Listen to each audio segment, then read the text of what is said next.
शासन के कर्मचारियों और अधिकारियों को दिए उचित प्रशिक्षण। चंडीगढ़ के टैगोर थिएटर में संगीतमय प्रस्तुति सजदा कार्यक्रम का आयोजन, राज्यपाल बंडारू दत्तात्रेय और मुख्यमंत्री मनोहर लाल ने की शिरकत।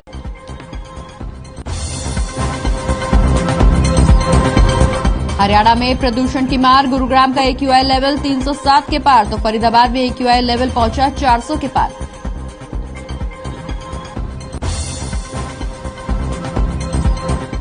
स्वच्छ सर्वेक्षण में सिरसा की कम रैंकिंग आने पर उपायुक्त अनीश यादव ने लिया संज्ञान, बाजारों, कूड़ा डंपिंग प्वाइंट और पार्कों का किया निरीक्षण, परिषद प्रशासन को दिए सुधार के निर्देश। और नूह में वैक्सीनेशन का काम जोरों पर, 5,94,742 लोगों को लगी वैक्सीन, 28 गांव में 100% हुआ टीकाकरण।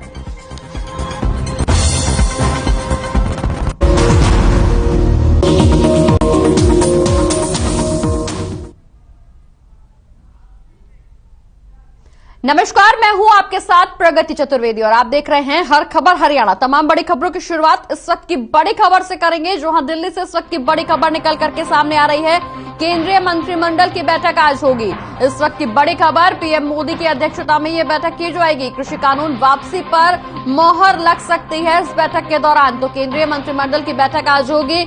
प्रधानमंत्री नरेंद्र मोदी की अध्यक्षता में यह बैठक की जाएगी। कृषि कानून वापसी पर मोहर लग सकती है, यानी कि जो पिछले लंबे समय से किसानों की मांग थी, अब उसको पूरा करने की कवायद एक बार फिर से तेज हो गई है। अब इस फैसले पर मोहर लगने का समय शायद नजदीक आ गया है। कृषि कानून हाल ही में प्रधानमंत्री नरेंद्र मोदी ने वापस लिए हैं, जिसके बाद लगातार किसान नेता, किसान संगठन और तमाम किसान ये कहते हुए नजर आए हैं कि जब तक कृषि कानून संवैधानिक तौर पर, प्रशासनिक तौर पर औपचारिकताएं पूरी करके वापस नहीं लिया जाता, तब तक आंदोलन खत्म नहीं होगा। तो बता दें कि आज केंद्रीय मंत्रिमंडल की बैठक है। प्रधानमंत्री नरेंद्र मोदी की अध्यक्षता में यह बैठक की जाएगी, जिसमें कृषि कानून वापसी पर मोहर लग सकती है, यानी संवैधानिक प्रक्रिया, औपचारिकताएं पूरी करने की शुरुआत अब हो गई है।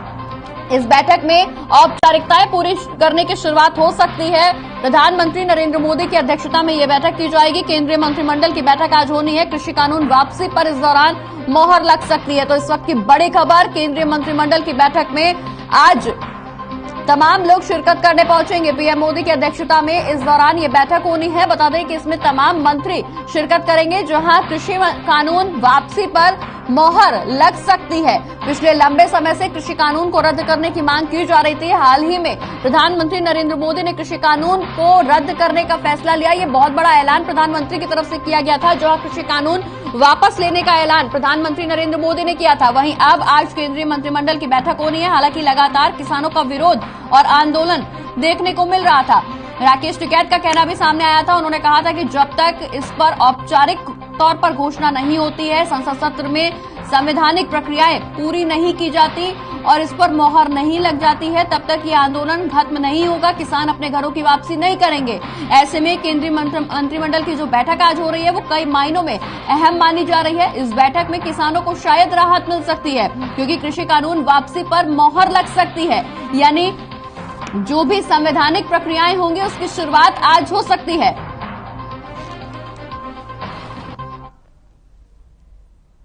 बढ़ते आगे, जहां हरियाणा के मुख्यमंत्री मनोहर लाल ने मंगलवार को हरियाणा निवास में हरियाणा लोक प्रशासन संस्थान की जनरल बॉडी की बैठक की अध्यक्षता की। वहीं इस बैठक में सीएम ने कहा कि सुशासन और प्रभावी शासन के लिए प्रदेश के अधिकारियों और कर्मचारियों को उत्तरदायी और नैतिक मूल्यों से युक्त प्रशिक्षण की व्यवस्था की जाए, ताकि उनकी मनोस्थिति में परिवर्तन आए और वो अच्छे नागरिक के साथ साथ अच्छे अधिकारी और कर्मचारी भी बने। उन्होंने आगे ये भी कहा कि विभिन्न विभागों, संस्थानों और अन्य प्राइवेट सेक्टर से संबंधित जो भी प्रशिक्षण केंद्र हैं, हिपा, उन सभी से समन्वय स्थापित कर प्रशिक्षण कार्यक्रम आयोजित करें और इन सभी का रिकॉर्ड भी रखा जाए।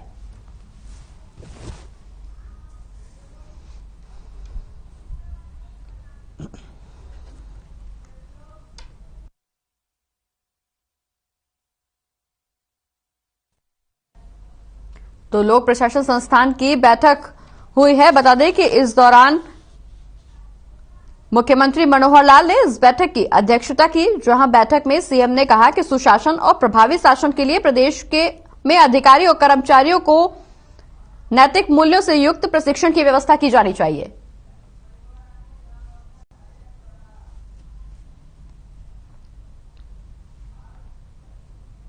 बढ़ते आगे, इसी बीच रुक करेंगे इस वक्त की एक और बड़ी खबर का। सिरसा से इस वक्त की बड़ी खबर सामने आ रही है, जहां अजय चौटाला कार्यकर्ताओं की बैठक लेंगे। इस वक्त की बड़ी खबर, स्थापना दिवस पर होने वाली रैली को लेकर यह बैठक आयोजित की जाएगी। 12 बजे जाट धर्मशाला में यह बैठक होगी। जेजेपी के राष्ट्रीय अध्यक्ष है अजय चौटाला, वही जेजेपी का स्थापना दिवस का कार्यक्रम भी नजदीक आता जा रहा है। ऐसे में यह बैठक तमाम कार्यक्रमों की रूपरेखा तय करने के लिए भी की जा सकती है। बता दें कि स्थापना दिवस पर होने वाली रैली को लेकर इस बैठक में चर्चा की जाएगी। 12 बजे धर्मशाला में ये बैठक होगी। जाट धर्मशाला में ये बैठक आयोजित की गई है। सिरसा से इस वक्त की बड़ी खबर, जहां अभय चौटाला कार्यकर्ताओं की बैठक लेंगे। वहीं स्थापना दिवस में कार्यक्रमों की क्या कुछ रूपरेखा होगी, रैली को किस तरह से नेतृत्व किया जाएगा, इस पर भी इस बैठक में विचार विमर्श हो सकता है, क्योंकि तमाम कार्यकर्ता यहां अजय चौटाला के साथ मौजूद नजर आएंगे। जेजेपी के राष्ट्रीय अध्यक्ष अजय चौटाला, ऐसे में कार्यकर्ताओं की मौजूदगी के बीच ये बैठक कई मायनों में अहम है, क्योंकि स्थापना दिवस का कार्यक्रम भी नजदीक है। ऐसे में ये बैठक आयोजित की गई है, जिसमें रैली को लेकर चर्चा की जाएगी।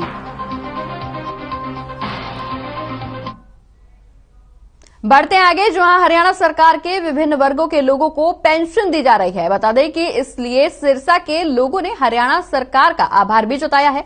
इन दिनों वृद्धावस्था सम्मान यानी 60 साल से ज्यादा की उम्र के बुजुर्गों को 2500 रुपए हर महीने की राशि दी जा रही है।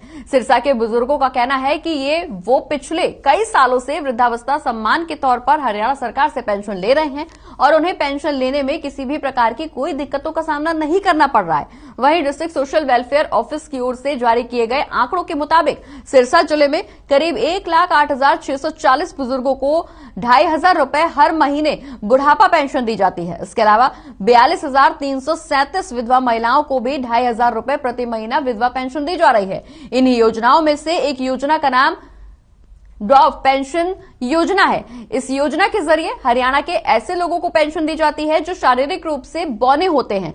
6 बौने व्यक्तियों को 2,500 रुपए प्रति माह पेंशन दी जाती है। इसके अलावा किन्नरों को भी सरकार पेंशन देती है।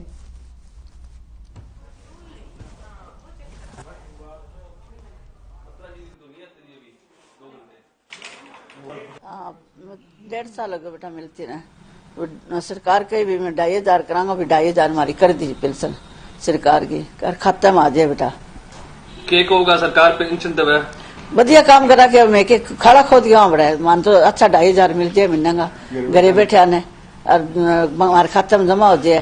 पानी बहुत अच्छा काम कर रही है सरकार भी, जो उन्होंने वादा किया था कि भी 2,000 से हम 2,500 बुजुर्गों के लिए ये एक मतलब पेंशन जो है वो 2,500 करेंगे। उन्होंने मतलब अपना वादा पूरा किया है, अपने वादे पे खरी उतरी है और मतलब ये सम्मान है उनका, एक बहुत अच्छा काम है। बहुत सारे ऐसे व्यक्ति आते हैं मेरे पास जो या तो बुढ़ापा पेंशन के लिए या फिर निराश्रित विधवा, कई तरह के आते हैं। तो पहले तो जैसे ऑफलाइन ही फार्म भरे जाते थे, लेकिन हम उनको यही बताते हैं कि भी आजकल किसी भी उस पे CSC सेंटर पे जाओ, आप ऑनलाइन फार्म भरा जाएगा और उसके माध्यम से उनका मतलब काम बहुत आसान भी हो गया है। भी जगह जगह चक्कर नहीं काटने पड़ते, एक ही जगह जाके उनका काम हो जाता है। धन्यवाद करा सरकार का, बढ़िया काम कर रही है। बूढ़ा ने मिल जाए, ठाठ हूँ, टाइम पास खूब हो जाए, 2,500 दे। कितने सालों से ले रहे पेंशन? 4 साल से 4 साल से ले रहे हैं। पहले कितनी मिलती थी पेंशन, अब कितनी मिलती है? 2, अब 2.5 होगी।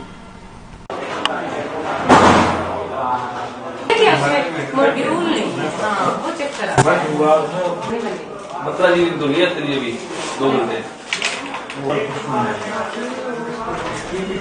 ये देखो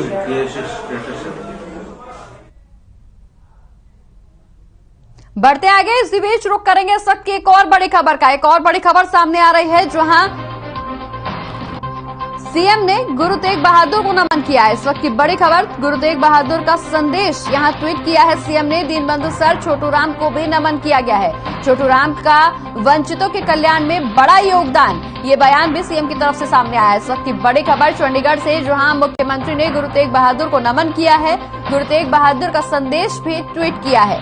तो इस वक्त की बड़ी खबर, जहां दीनबंधु सर छोटू राम को भी मुख्यमंत्री ने नमन किया है। उन्होंने अपने बयान में कहा है कि छोटू राम का योगदान सराहनीय, उनके योगदान को भी इस दौरान याद किया गया है। सीएम ने गुरु तेग बहादुर को नमन किया है और उनका संदेश ट्वीट किया है। दीनबंधु सर छोटूराम को भी इस दौरान मुख्यमंत्री ने नमन किया है। छोटूराम का वंचितों के कल्याण में बड़ा योगदान, ये भी मुख्यमंत्री ने कहा है। तो इस वक्त की बड़ी खबर, जहां सीएम ने गुरु तेग बहादुर को नमन किया है। चलिए बढ़ते हैं आगे, जहां देश की राजधानी और उसके आसपास के इलाके भयंकर वायु प्रदूषण की चपेट में है। पिछले कुछ दिनों से हवा की क्वालिटी गंभीर कैटेगरी में बनी हुई है। वहीं दिल्ली एनसीआर का कोई इलाका ऐसा नहीं बचा जहां की हवा सहन करने लायक हो। फरीदाबाद की अगर बात की जाए तो यहां भी पॉल्यूशन कम होने का नाम नहीं ले रहा। यहां का AQI लेवल 400 के पार पहुंच गया है। साथ ही लोगों का कहना है कि उन्हें घूमने फिरने में काफी परेशानियों का सामना करना पड़ रहा है।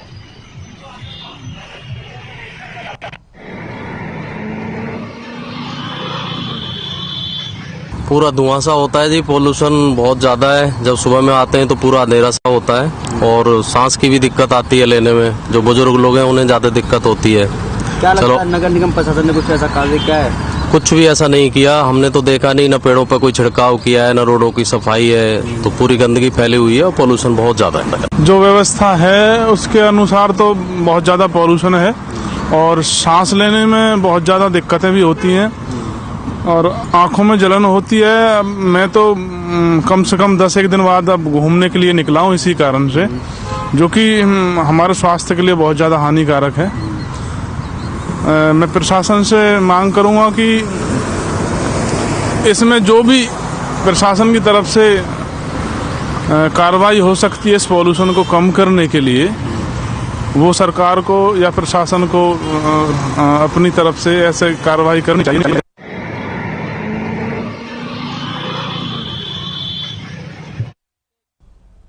बढ़ते आगे, रुक करेंगे इस वक्त की बड़ी खबर का। जी हां, इस वक्त की एक और बड़ी खबर जिन से सामने आ रही है, जहां दलित समाज को बहिष्कार किया गया है। बता दें कि इस दौरान दलित समाज के लोगों ने बहिष्कार किया है। इस वक्त की बड़ी खबर, जहां दलित समाज ने राष्ट्रपति को पत्र लिखा है। पत्र लिखकर न्याय की गुहार लगाई गई है। अनुसूचित जाति के चेयरमैन को भी पत्र लिखा गया है। इस वक्त की बड़ी खबर, दलित समाज के लोगों ने यह बहिष्कार किया है। समाज के लोगों के बहिष्कार का मामला यहां निकल करके सामने आया है, जहां दलित समाज के लोगों ने राष्ट्रपति को पत्र लिखा है और पत्र लिखकर न्याय की गुहार लगाई है। साथ ही अनुसूचित जाति के चेयरमैन को भी इस दौरान दलित समाज के लोगों ने पत्र लिखा है। तो इस वक्त की बड़ी खबर जींद से, जहां दलित समाज ने राष्ट्रपति को पत्र लिखा है। पत्र लिखकर न्याय की गुहार लगाई है। बता दें कि अनुसूचित जाति के चेयरमैन को भी इस दौरान पत्र लिखा है। दलित समाज के लोगों का ये बहिष्कार का मामला, जिसको लेकर अब दलित समाज के लोगों में जहां नाराजगी देखने को मिल रही है, वहीं इस दौरान उन्होंने न्याय की गुहार राष्ट्रपति से लगाई है। राष्ट्रपति को पत्र लिखकर न्याय की गुहार लगाई है। दलित समाज ने राष्ट्रपति को पत्र लिखा है। दरअसल दलित समाज के लोगों के बहिष्कार का मामला ये निकल करके सामने आया, जिसके बाद दलित समाज के लोगों ने राष्ट्रपति को पत्र लिखा है और पत्र लिखकर न्याय की गुहार लगाई है। इस दौरान अनुसूचित जाति के चेयरमैन को भी पत्र लिखा गया है।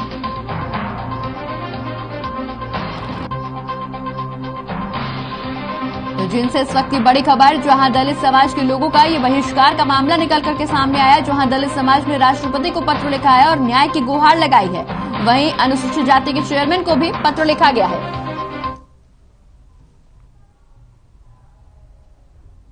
और अब बात रोहतक की करेंगे, जहां हरियाणा पुलिस साइकिल रैली जागृति यात्रा का आयोजन कर रही है, जो महिला सुरक्षा और सशक्तिकरण के बारे में सामाजिक जागरूकता बढ़ाने के लिए है। बता दें कि जागृति यात्रा साइकिल रैली सोनीपत से गोहाना होते हुए रोहतक पहुंचेगी, जहां महिला थाना डीएसपी सुशीला देवी और उनकी टीम ने साइकिल रैली का स्वागत किया।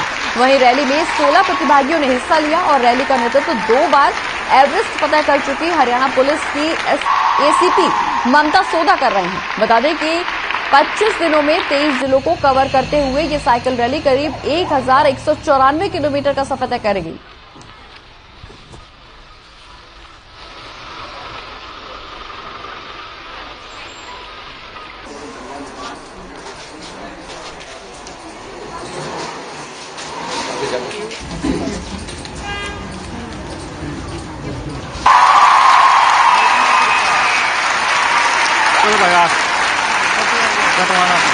देखिए, इसमें 15 जो है हमारे पुलिस कर्मचारी महिलाएं शामिल हैं, जो इंस्पेक्टर से लेकर कांस्टेबल तक हैं। और इसका मेन मकसद यही है कि हमारे हरियाणा के प्रत्येक विमेन को जागृत किया जाए, उनके अधिकारों के बारे में, जो कानून उनके लिए बने हैं, जो उनके सहयोग के लिए बने हैं, उसके बारे में। हरियाणा की जो स्कीम्स हैं जो विमेन के लिए बनी हुई हैं, वो उन तक इंफॉर्मेशन पहुंचानी है। इसके साथ ही उन्हें सुदृढ़ बनने के लिए कुछ प्रिकॉशंस भी हम लोग बताएंगे कि जो क्राइम से भी बचा जा सके। और इसके साथ यदि क्राइम हो जाता है तो वो कहाँ अप्रोच करें, और उसके लिए वो अपनी आवाज जरूर उठाएं, क्योंकि जब तक वो खुद जो है अपने ऊपर हुए उत्पीड़न को नहीं बताएंगी तो कैसे सब समझ पाएंगे।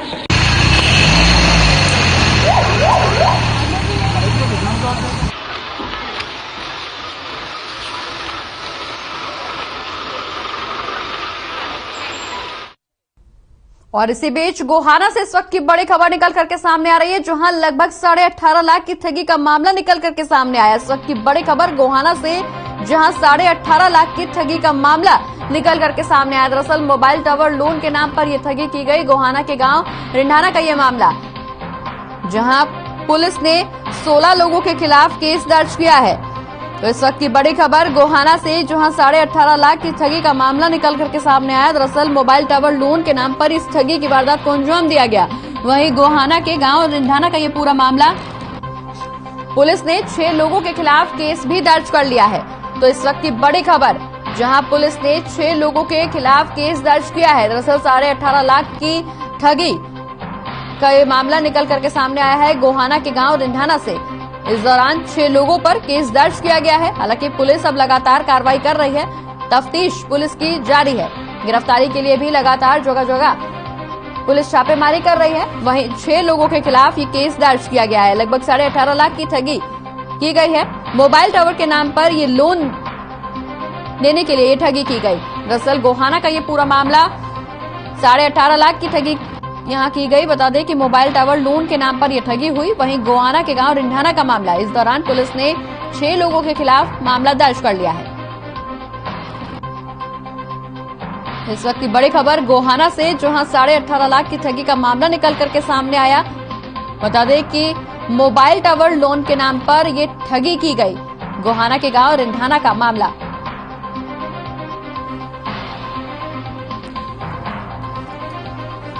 वहीं पुलिस ने इस पूरे मामले में 6 लोगों पर केस दर्ज कर लिया है। तो इस वक्त की बड़ी खबर गोहाना से, मोबाइल टावर लोन के नाम पर यह ठगी की गई। गोहाना के गांव रिंढाना का यह पूरा मामला, जहां 18.5 लाख की ठगी की गई।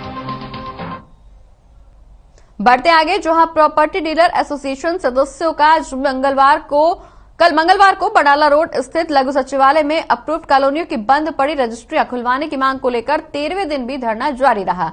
बता दें कि इस दौरान प्रॉपर्टी डीलरों ने नगर परिषद के कर्मचारियों पर भ्रष्टाचार का आरोप लगाते हुए नारेबाजी भी की। वहीं प्रॉपर्टी डीलर एसोसिएशन के प्रधान राम अवतार हिसारियों ने मीडिया से बातचीत करते हुए कहा कि अभी तक उनके पास कोई भी अधिकारी नहीं पहुंचा है। वहीं नगर परिषद के अधिकारियों की वजह से उनका कामकाज ठप हो गया है।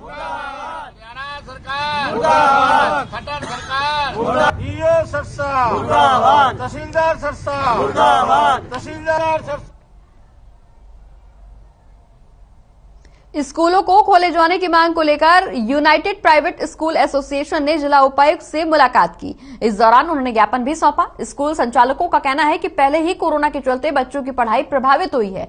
ऐसे में अब चूंकि प्रदूषण भी कम हो गया है तो उन्हें स्कूल खोलने की इजाजत दी जाए।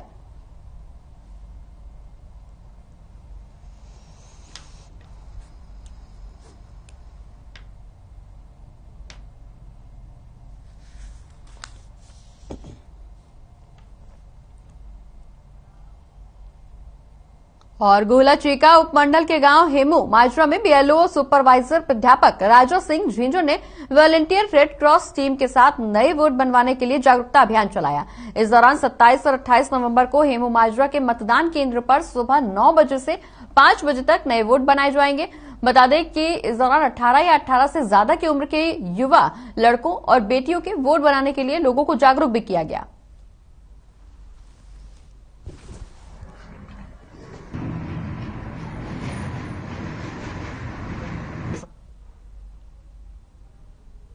अगली खबर भिवानी से, जहां स्कूलों में पहली बार पढ़ने वाली बेटियों को मार्शल आर्ट में अब पारंगत बनाया जाएगा। बता दें कि सर्व शिक्षा अभियान के तहत सरकारी कक्षा की छात्राओं को रोजाना 1 घंटे मार्शल आर्ट की ट्रेनिंग दी जाएगी। वहीं 75 दिनों तक चलने के बाद प्रशिक्षक के बाद बेटियां हर तरह की चुनौतियों से लड़ने में सक्षम होंगी।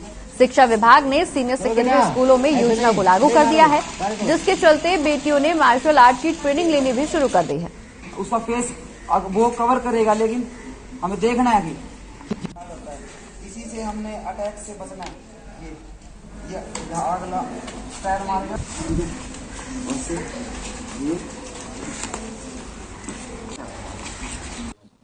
नहीं, इसमें एक्सपीरियंस कैसा है कि जो निर्देश हमारे को प्राप्त हुए हैं उसमें विभिन्न जिलों को अलग अलग सर्विस प्रोवाइडर से टाई अप किया गया है। भिवानी के लिए साष्टांग जो है ग्रुप है, जो अपने जो ट्रेनर्स हैं, ट्रेनर 18 साल का होना चाहिए, चरित्रवान होना चाहिए, हृष्ट-पुष्ट होना चाहिए और किसी भी एक कला में पारंगत होना चाहिए। इसी से हमने अटैक से बचना है। ये अगला पैर मारेगा,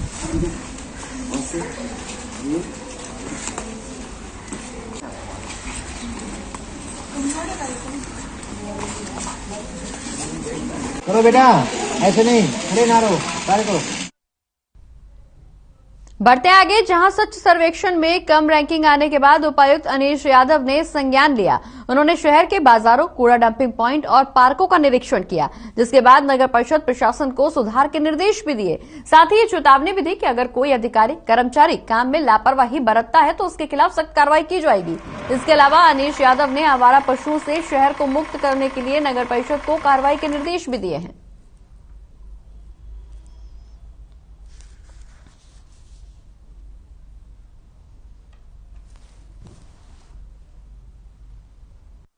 दो तीन पॉइंट्स पे एक्शन हमारी तरफ से लिया जाएगा आने वाले दिनों में। एक तो स्ट्रे कैटल को लेके हमारा जो टेंडर है, क्योंकि यहाँ पे स्ट्रे कैटल की समस्या काफ़ी गंभीर है, तो वो टेंडर फ्लोट कर दिया गया है एमसी के द्वारा।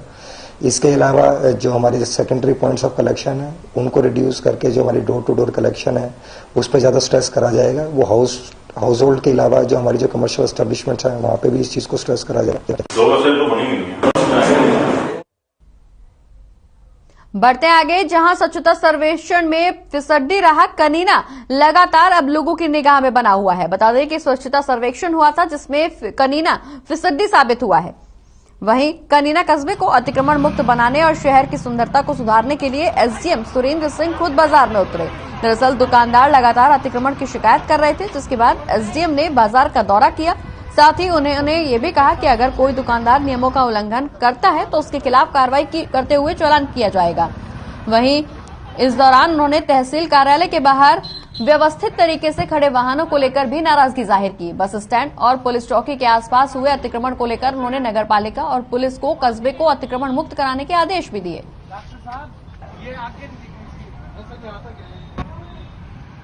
एसडीएम साहब के निर्देशन में अभी साहब का जो है दौरा किया गया, इसमें देखा गया कि अतिक्रमण की समस्या से आवागमन में काफी बाधा उत्पन्न होती है, तो इस संबंध में इनको हटवाया गया है, कार्रवाई की गई है। बाकी आगे भविष्य में अभी नगर पालिका से संपर्क करके और एक विशेष अभियान हम चलाएंगे रोजाना, ताकि आवागमन सही रहे और जो दुर्घटनाएं होती हैं उनमें कमी लाई जा सके। जो काफी लोग दुकानों से आगे सामान रखे हुए हैं और कुछ लोगों ने जो है ना पार्किंग से बाहर व्हीकल अपने रोड को कवर कर रखा है, जिससे कि सारी व्यवस्था जो है शहर की वो खराब हो रही है। और मेन रोड पे जहाँ पे व्हीकल्स बहुत ज्यादा आते जाते हैं तो वहाँ लोगों ने काफी दुकानदारों ने काफी आगे तक अपना सामान वगैरह रखा हुआ है, तो वो हमने हटवाया है उसको। ये एसएचओ साहब और ये मैडम इंचार्ज है तो की उनकी मदद से और आगे भी इस तरह की व्यवस्था बनाई रखी जाएगी। और इसी के साथ इस बुलेटिन में फिलहाल इतना ही। मुझे दीजिए इजाजत। नमस्कार।